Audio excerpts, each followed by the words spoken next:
আসসালামু আলাইকুম। সবাই কেমন আছেন? আশা করি সবাই ভালো আছেন। তো আজকে আমি ঈদের দ্বিতীয় দিন কালকে রান্না করেছি, ওগুলো আমি দেখাইনি, ভিডিও করিনি, ভালো লাগে না দেখা। তো আজকে আমি রান্না করবো রাধাসের মাংস, করলা ভাজি আর একটুখানি চেউ মাছ ভুনে করে নিব। তো চলুন রান্না করতে চলে যাই চুলাতে। তো দিয়ে দেবো আদা বাটা, রসুন বাটা, জিরা বাটা, আমি সব একবারে ব্লেন্ড করে নিয়েছি এগুলো। তারপর দেবো হলুদের গুঁড়া, এটাকে হাতে মাখায় বসাবো। তারপর দিয়ে দেবো মরিচের গুঁড়া, তারপর হচ্ছে ধনিয়ার গুঁড়া, জিরার গুঁড়া,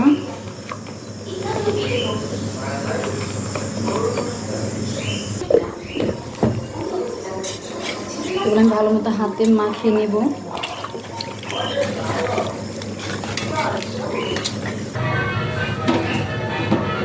আমার তেল গরম হয়ে গেছে, এখন আমি মাখানো মাংসগুলো দিয়ে দেবো।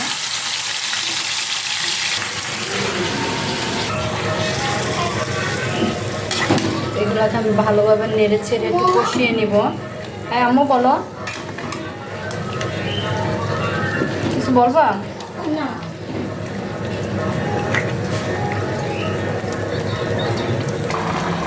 তো আমি আলু চুলে বসেছি চেও মাছ, তো আমার মাছটা হয়ে গেছে। এখন আমি ধনিয়া পাতাগুলো দিয়ে নিব।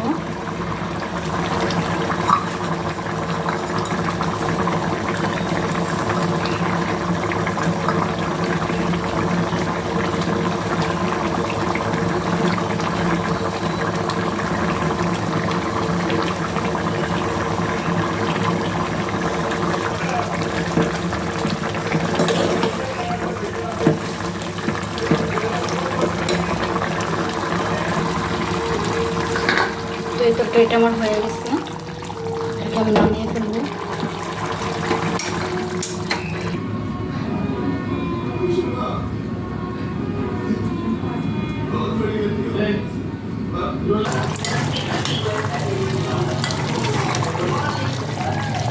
গ্যাসের যে সমস্যা, রান্না করতে অনেক কষ্ট।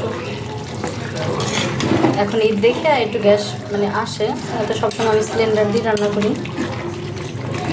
তো একেবারে আহামরিও গ্যাস নেই চুলায়, তো যতটুকু আসছে ততটুকু আলহামদুলিল্লাহ এটা হয়ে যায়।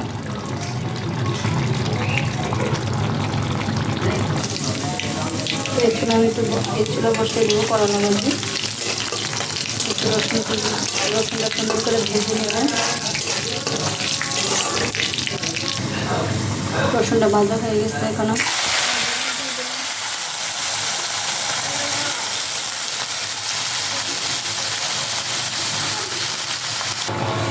সামান্য একটু হলুদ গুঁড়া দিয়ে নেবো। এখানে কালারটা দেখতে একটু সুন্দর হবে।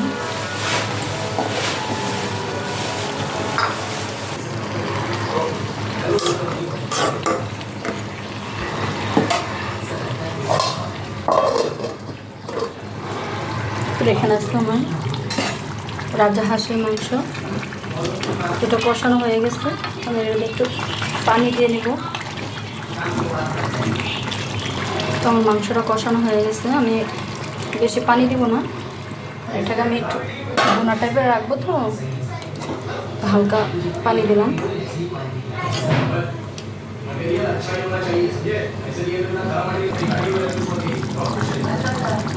মাংসটা হয়ে গেছে, এখন আমি চুলাটা বন্ধ করে দেবো।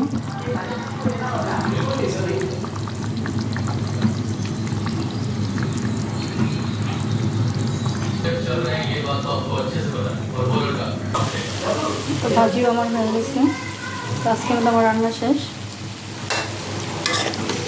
আমার ভাজিটা